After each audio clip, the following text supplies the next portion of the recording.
Chez les tisserands, on est en plein carton, car dans une semaine pile aura lieu leur déménagement. Un déménagement forcé qui mettra fin à 43 ans passés dans ce logement. On pensait rester là le restant de notre vie, quand même.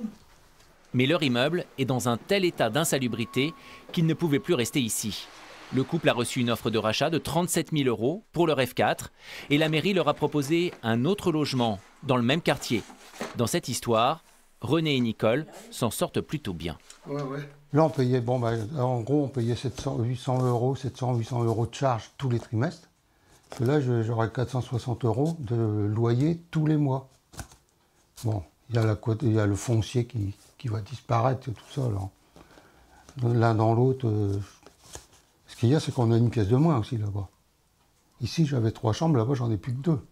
D'après monsieur le maire, sur les 75 dossiers de relogement, 55 ont été réglés. Pour les autres, les services municipaux sont à pied d'œuvre. À l'heure actuelle, les propositions sont faites et elles sont formulées en fonction aussi de la composition familiale.